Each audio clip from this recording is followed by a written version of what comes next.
Well, thank you very much to everyone for coming out in such numbers this evening. I'm going to talk to you about the threat that faces this community, and hopefully bring you up to speed with the latest information we have on the scheme and where we think it's going, and the challenges and issues ahead.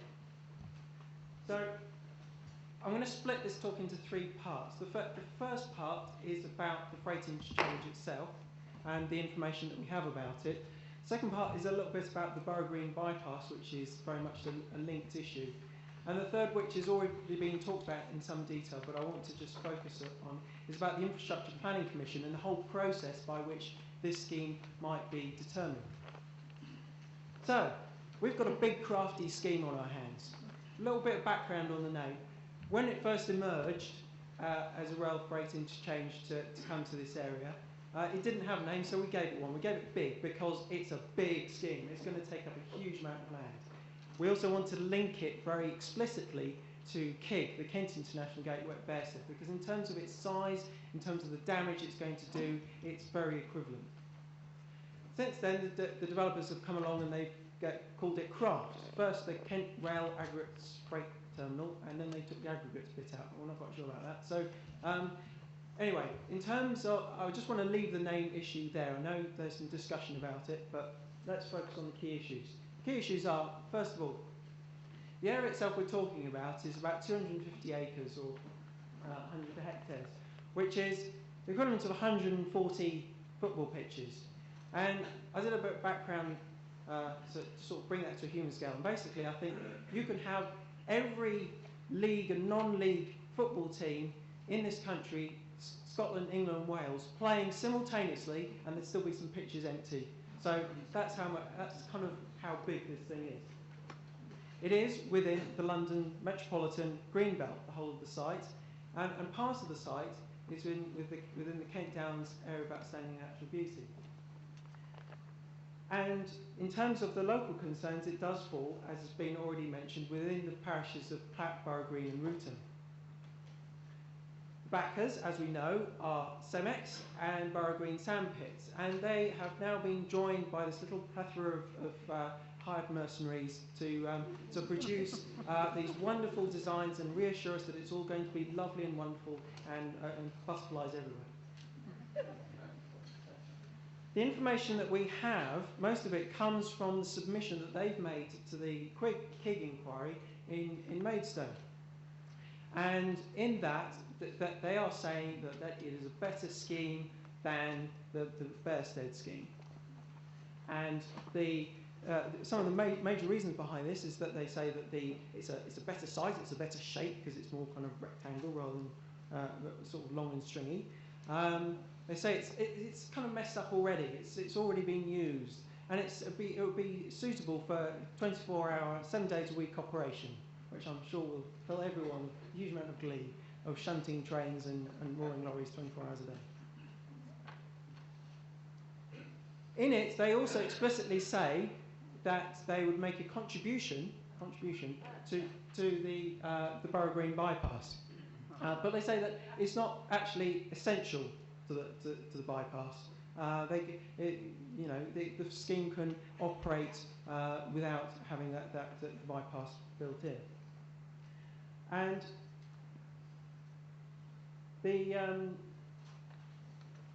so while it would take away a lot of the traffic from BIG, it would also generate a lot of traffic, and we need to be concerned about how much extra traffic it would generate in relation to how much would be taken off the roads.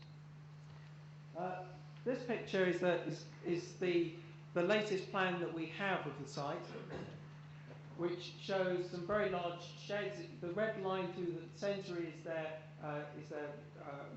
road that would be used for access to the site, but they're saying would be an extension of the bypass to allow traffic to go from the Wrotham Heath junction on the M20, the car roundabout, to and avoid Platt as well. And it goes all the way basically from the M20 set to the top of the site, not very clear, to the Maidstone Easter Railway, Victoria Railway line at the bottom. This slide also from their plans shows how it would link into the Borough Green bypass, which goes to the Isom Quarry site And this is what they want it to look like. This is them trying to sell it. Say, look at this. Isn't this great? Isn't this a great contribution to the character and heritage of our community? You think, blimey, we could try a bit harder. And in terms of other examples, I sort of had a look around, and here's some pictures I found of Daventry. And you think, wow, that's the real enhancement to the green belt in the area of outstanding natural beauty. These huge monolithic sheds, along with all the associated activities that go along with it.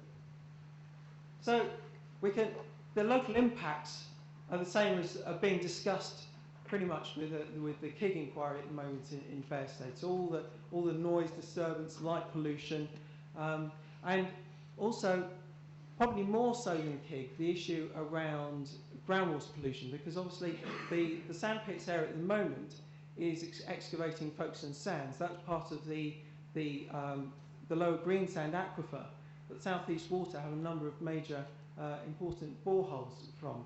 So if you're handling potentially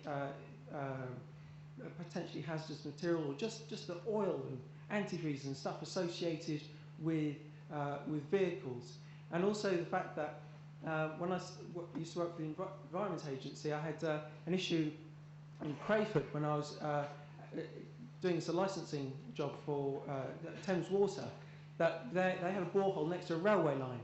And one of the issues there was that the railway line is kept clear by spraying it with herbicides on a regular basis to keep the track clear. So that was a real contamination issue for Thames Water. They had to install some very expensive kit to sort out. So again, it's these kind of knock-on costs to us through things like water bills and other things that tend not to be considered at the time of decision.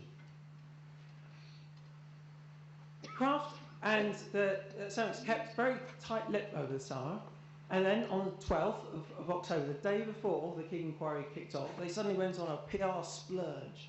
They invited all the media to their site and took them up on a nice helicopter ride, basically to show them what a horrible hole in the ground this is. You know, it's not nice countryside here. It's just a hole. The best thing to do with it is to build big sheds over it, surely.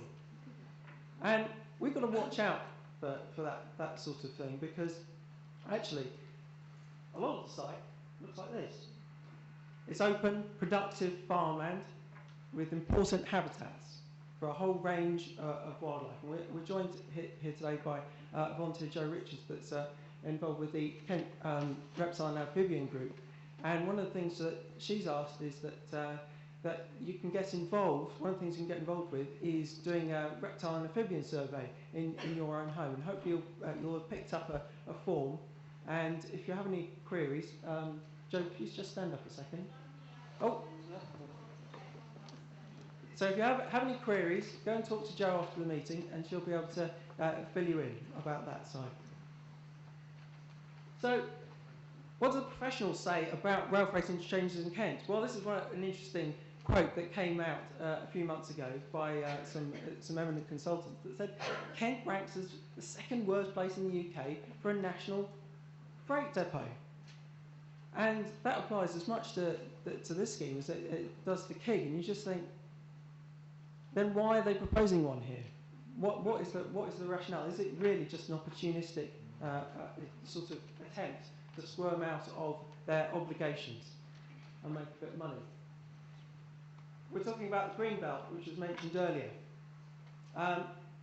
This has some very important and long-standing protections, and one of the things that its whole aim is to prevent urbanisation of the countryside. It's to maintain its openness. That's why CPR at its beginning of its existence campaigned so hard to get Greenbelt set in stone as a statutory policy.